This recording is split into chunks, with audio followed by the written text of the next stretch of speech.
All right, it's been about a week since Marco Rosa has officially been announced as the new Bournemouth head coach. This will come into effect at the beginning of the next year's season, so 26-27. Until then, Irola has, I think, 6 games left in charge. And it's quite ironic because I, obviously, with my German background, I decided to come to Bournemouth to study, not knowing that a German manager would come to replace Iraola, let alone into the Premier League. And at the time when I'm at university. But now here we are. 6 months later, his appointment was announced, and I look forward to watching him on the touchline at the Vitality Stadium. As for the timing of this super decision, I think we can really commend Bournemouth's board and the professional decision making, kind of giving Irola the space and the just taking the pressure off of his shoulders, and so that he can really go out there with full confidence and full support from the team, from the fans, from the board, and really guide them to the best ever finish. And that would just be heroic. That would be a lovely way to send him off as potentially, in my opinion, the most successful Cherries manager ever. Um, as for Marco Rose, I think his CV to the naked eye is exceptionally stands out. No question, having previously managed in Austria and in Germany. Um, in my opinion, he's not a big manager. He's not the likes of a Thomas Tuchel, the likes of a Pellegrini, the likes of a Massimiliano Allegri, stuff like that. So I'd say he's one level below. And the reason why he didn't succeed at Dortmund was pretty straightforward. Dortmund always needs somebody who is the same as the club. They don't need somebody who's bigger than the club. They need somebody who understands how to cope with the international demand of playing football, and also having ambitions themselves and trying to win against Bayern. And that ultimately, for the last coaches, hasn't happened, and that's the reason why Dortmund haven't been successful with a lot of managers. Anyway, that's a side tangent. But in my opinion, Rosa wasn't a very successful Dortmund or Mönchengladbach manager, and that spoke volumes. Yes, he was able to somewhat right the ship with Leipzig, then winning the Super Cup and the DFB Pokal.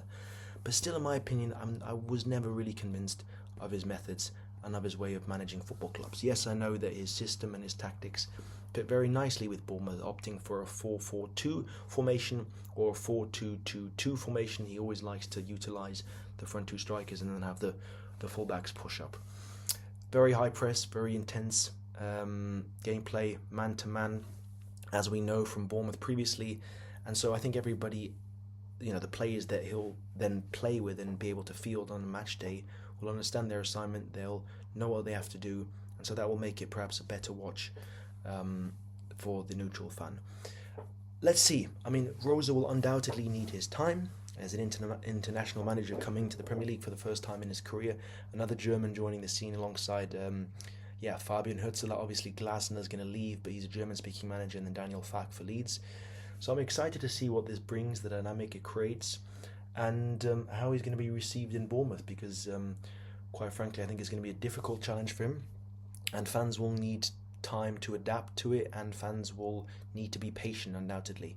But I think Bournemouth has a reputation of doing so, and no doubt Bournemouth will definitely splurge and make some signings to just ease the whole situation, and we'll see. But I particularly I can understand why he was appointed, and it was kind of out of left field, if we're honest. But I'm not particularly optimistic, just given the fact that he struggled at bigger clubs, and not very convincing, in my opinion, as to what he's set out to do. So we'll see. To me, he's sort of a mid-tier manager, but the jury's still out, and I could be wrong, and I could be speaking to you in 4 months' time and telling myself, well, Luke, you were wrong. So I'll be the first to admit it. I'll be the first to eat humble pie. But we'll see. In my opinion, when you talk about a manager, you obviously want to build a project. You want to build a future around him. And it was difficult for me to see a future with Marco Rose at Gladbach and at Dortmund, and it failed. And can I see a future with Marco Rose at Bournemouth, the way Irola, the way Howe had a future? Unlikely, if I'm very honest with you. The first season obviously will decide many things. It will either he'll be able to garner enough momentum to kind of put him in the right direction, or this could go horribly wrong. But we'll see. Time will tell. I really hope the club does well, and the club is able to, obviously he's not going to be able to emulate anything that Irolola's done for the club, no doubt, irrespective of where they finish. But we'll see. Let's be surprised. I know that there's competition for finishing top 10 is always very difficult. There's some very formidable teams out there, so we'll see. I hope the best. Deep down, Bournemouth is kind of my second favourite English team, and so I hope that they do well. So we'll see.